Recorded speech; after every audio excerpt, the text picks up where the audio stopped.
A mensagem de hoje tem este título: O pior cego. Depois tem 3 pontinhos, na verdade. O pior cego. Como é que a gente completa essa frase? É aquele que não quer enxergar. O pior cego é o que não quer enxergar.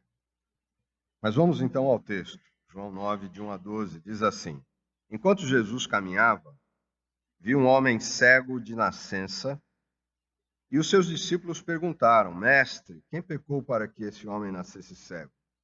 Ele ou os pais dele? Jesus respondeu: Nem ele pecou, nem os pais dele. Mas isso aconteceu para que nele se manifestem as obras de Deus. É necessário que façamos as obras daquele que me enviou enquanto é dia. A noite vem, quando ninguém pode trabalhar. Enquanto estou no mundo, sou a luz do mundo. Depois de dizer isso, Jesus cuspiu na terra, fez lama com a saliva e com a lama untou os olhos do cego. Então disse ao cego: Vá lavar-se no tanque de Siloé. Siloé quer dizer enviado. O cego foi, lavou-se e voltou vendo. Então os vizinhos e os que antes o conheciam de vista como mendigo perguntavam: Não é este o que ficava sentado pedindo esmolas? Uns diziam: É ele, outros: Não, mas se parece com ele. O homem dizia: Sou eu. Então lhe perguntaram: Como foram abertos os seus olhos? Ele respondeu: O homem chamado Jesus fez lama, passou nos meus olhos e disse: Vá ao tanque de Siloé e lave-se. Então fui, lavei-me e estou vendo. Eles perguntaram: Onde está ele? Respondeu: Não sei. Até aí. Uma primeira coisa que eu acho importante para a gente observar aqui é que Jesus viu o cego. Enquanto caminhava, Jesus caminhava, viu um homem cego de nascença. Embora o cego não pudesse vê-lo, ele viu. Eu acho que essa é um dado muito importante na fé cristã. A fé cristã nos diz que Deus sempre toma a iniciativa em relação ao ser humano. Na maioria das religiões, o ser humano tem que fazer algo para alcançar o favor da divindade, de uma divindade. Precisa realizar alguma coisa. Na fé cristã, o que se coloca é isso: Deus toma a iniciativa para ir ao encontro do ser humano. Deus dá o passo ao encontro do ser humano. E aqui a gente viu, então, aqui a gente vê que Jesus viu aquele homem à beira do caminho, aquele homem, aquele cego de nascença. E os seus discípulos, então, lhe fazem uma pergunta: Senhor, mestre, quem pecou para que esse homem nascesse cego? Ele ou os pais dele?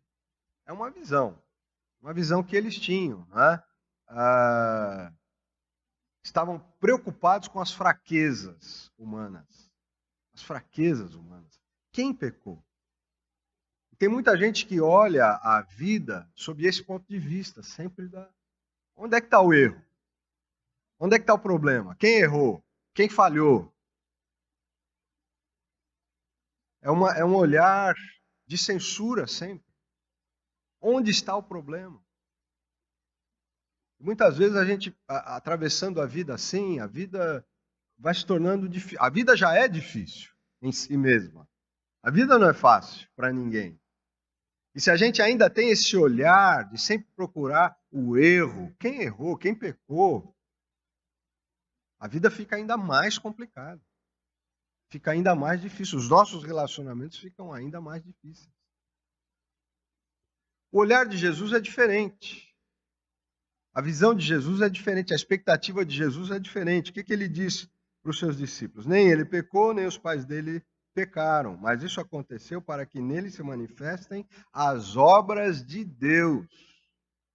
Ou seja, a visão de Jesus ao olhar para o ser humano caído, para o ser humano com problema, com deficiência, prostrado, a expectativa de Jesus é esta: como redimi-lo, como restaurá-lo.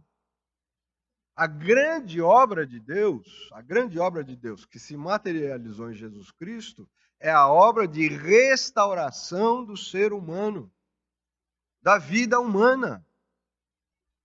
Foi para isso que Jesus veio ao mundo. Por isso ele diz: façamos as obras daquele que me enviou enquanto é dia.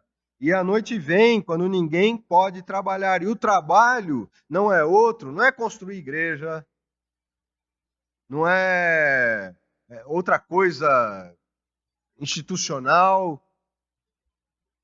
no que diz respeito à fé cristã, mas o grande trabalho é reconstruir vidas, é recuperar pessoas, é restaurar a dignidade, é restaurar a vida, a esperança, a paz, é trazer o perdão de Deus, o amor de Deus para a vida das pessoas. Ou seja, então, é restaurar gente, pessoas, o ser humano. Essa é a obra de Deus no mundo. Esta é a obra para a qual nós fomos chamados e convidados. É para isso que a igreja existe. Os vários ministérios que a gente tem, os vários projetos, não tem outra intenção a não ser trazer Deus ao coração humano, Deus que pode restaurar, como ninguém pode, a vida do ser humano. E Jesus, então, olha para aquele homem e produz um milagre. Jesus opera um milagre, como a gente leu aqui. Depois de dizer isto, ele inclusive havia dito: olha, enquanto eu estou no mundo, eu sou a luz do mundo. É a luz que mostra o caminho, que mostra o que é a vida, como viver, que dá uma direção. Não há direção mais segura para a vida do que a gente estar sob essa luz. A luz do mundo, que é Jesus. Que é Jesus. Então ele age da seguinte forma: ele cospe na terra e faz uma laminha e passa nos olhos daquele homem. Alguém poderia dizer: não é uma coisa assim tão higiênica, né? Mas naquele tempo, cria-se que a saliva de uma pessoa famosa tinha poder curativo. Então, Jesus, como era uma pessoa conectada no seu tempo, Jesus sabia das coisas do seu tempo, da sua sociedade, ele, já que eles acreditam que a saliva pode curar, então Jesus faz isso. Passa essa laminha produzida pela sua saliva, passa nos olhos e diz para ele: vai se lavar no tanque de Siloé. É um tanque que tinha assim uma conotação miraculosa, meio mágica. E aquele homem vai, se lava ali no tanque de Siloé e volta enxergando. Ele volta enxergando. Esses milagres que Jesus fez, e Jesus curou vários cegos. Jesus cura os 2 cegos em Cafarnaum, isso está lá em Mateus, no Evangelho de Mateus, e ele simplesmente, naquele caso, ele toca nos olhos daqueles cegos e eles ficam curados. Em outro momento, também, Jesus cura 2 cegos lá no caminho da cidade de Jericó, e ele também ali, ele toca, simplesmente toca nos olhos daqueles homens e eles são curados. Há um outro caso, um cego de Betsaida, que ele usa o mesmo processo, passa a saliva, né, com a laminha ali nos olhos daquele homem, e aí ele abre o olho e Jesus pergunta, como é que, tá tudo bem? Ele fala, Jesus, não tô enxergando ainda direito, estou vendo os homens como árvores. Aí Jesus toca, aí foi um milagre em 2 etapas. Né? Aí Jesus toca no olho dele e ele começa a ver perfeitamente. Teve um outro caso em que só com a palavra o cego foi curado. Só com uma palavra. No caso aqui, do nosso texto, ele passa a laminha no olho do cego e manda ele se banhar nas águas lá do tanque de Siloé. O que isso diz para a gente? Em primeiro lugar, os milagres de Jesus foram milagres de Jesus. Eles ficaram com Jesus. Os milagres que Jesus fez tinham a ver com a sua messianidade. Eles comprovavam a sua messianidade. Então não é coisa que alguém hoje possa fazer, nós vamos sair por aí curando cegos e tal. Isso ficou com Jesus. Em segundo lugar, uma outra coisa importante nessa coisa dos milagres, nessa diversidade na ação de Jesus em relação aos milagres, uma hora ele faz de um jeito, outra hora ele faz de outra maneira, significa que a criatividade de Deus, ela não tem limites. De repente você pode pensar, olha, para esse meu problema, nem Deus tem solução. Porque é um negócio complicado. Porque não tem jeito. Não pense jamais assim. A criatividade de Deus, ela é multiforme, multicolorida. Não é? Quando Pedro fala da graça de Deus, ele fala da multiforme graça de Deus. Não é? É o amor de Deus que tem múltiplas formas, múltiplas maneiras de agir. E se a gente fosse aqui pensar, ouvir a experiência de cada um, na sua caminhada cristã, na sua trajetória de vida, a gente ia ver quanta coisa diferente que Deus fez na vida de todos nós. E essa sua criatividade não se desgasta. Então fique calmo, fique tranquilo, fique tranquila. Porque Deus pode te surpreender, agindo na sua vida de forma que você nunca imaginou que Ele pudesse agir. Da forma como você nunca imaginou que Ele pudesse agir. Então confie.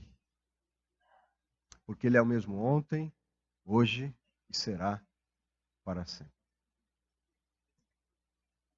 Mas nesse quadro extraordinário de milagre, de restauração da vista daquele homem, há um grupo que está olhando ali para Jesus e para aquele milagre, assim, com ódio, inclusive. Eram os fariseus.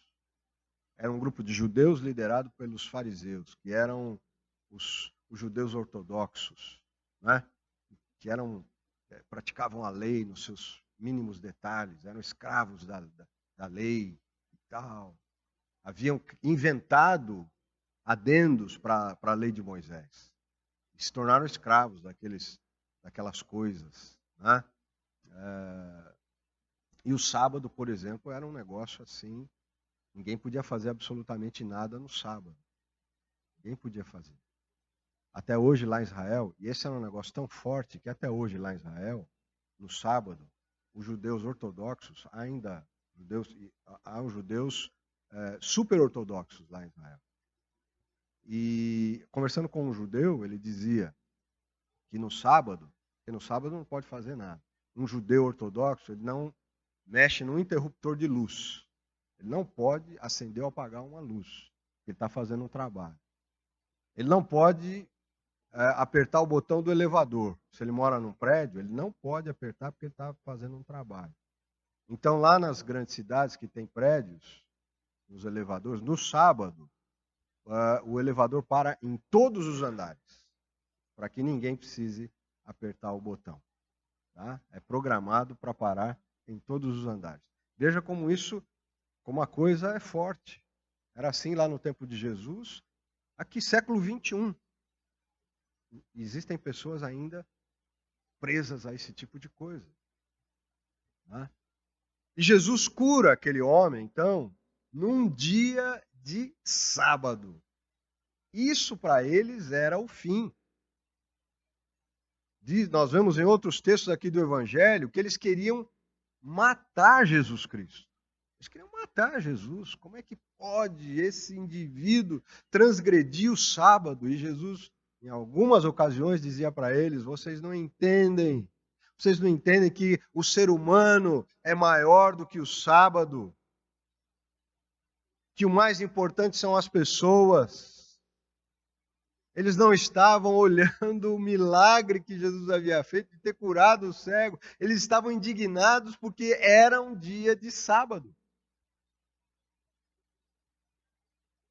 É muito interessante isso, porque as pessoas que mais perseguiram Jesus eram as pessoas mais religiosas.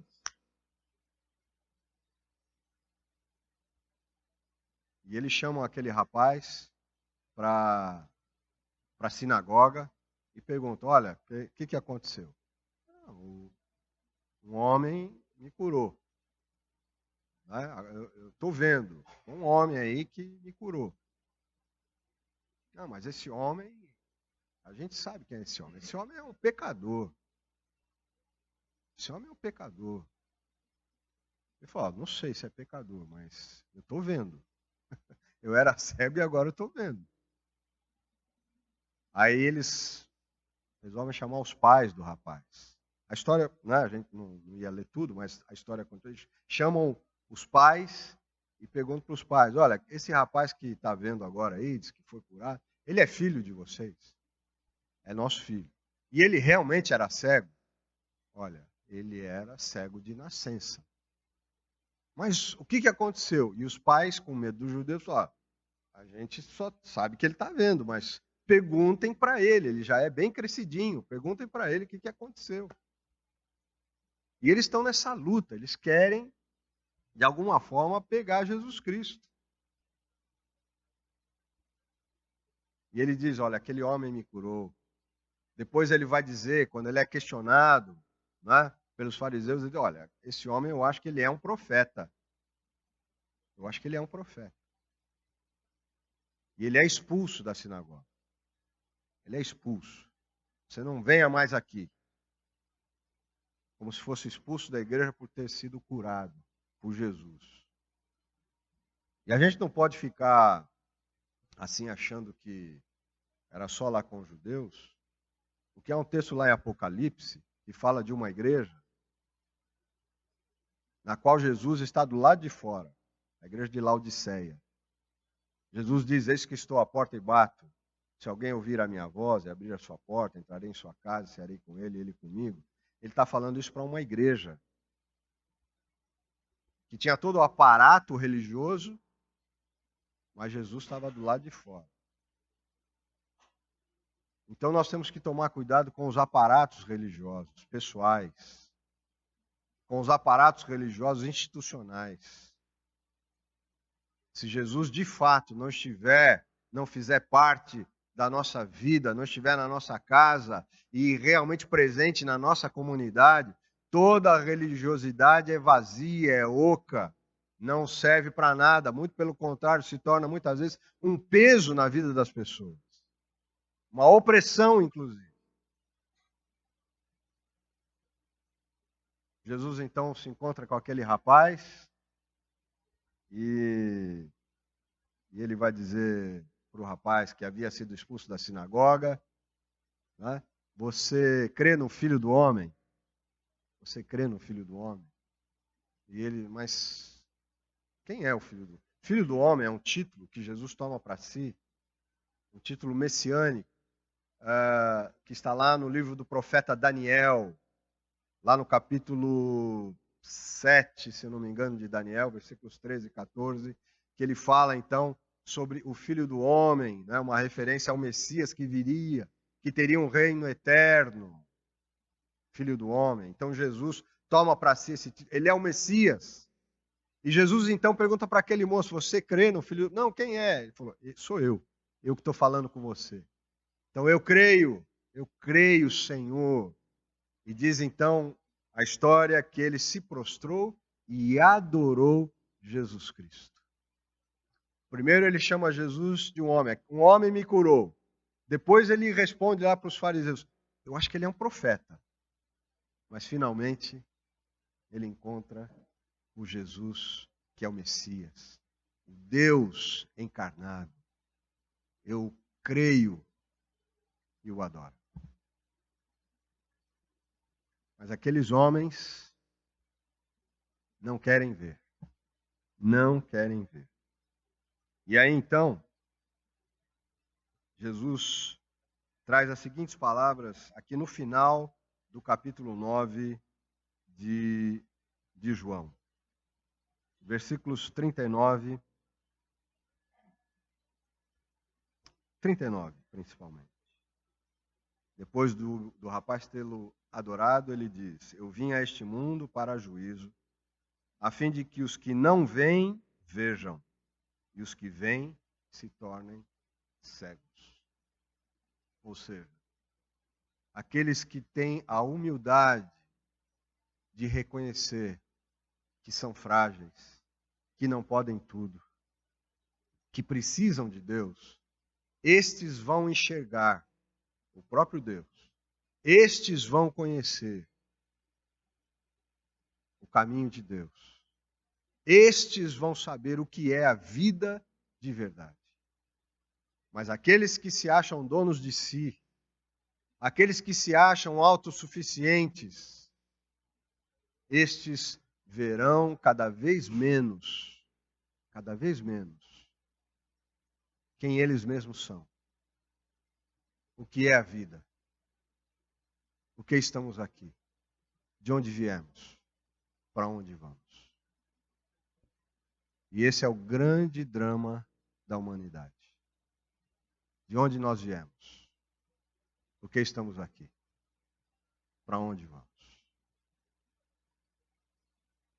E há muitas respostas, muitos caminhos, mas Jesus afirmou: o Messias, o Filho do Homem, o Senhor, o Salvador, disse: eu sou o caminho, a verdade e a vida. Ninguém vem ao Pai a não ser por mim. E assim como ele viu aquele cego prostrado à beira do caminho, cego de nascença, e curou, ele está vendo você hoje de manhã, está me vendo, está nos vendo. Ele nos vê sempre. Nas nossas prostrações, nas nossas dificuldades, nas nossas tristezas, nos nossos lamentos, nas nossas dores, nas nossas alegrias. Ele nos vê sempre.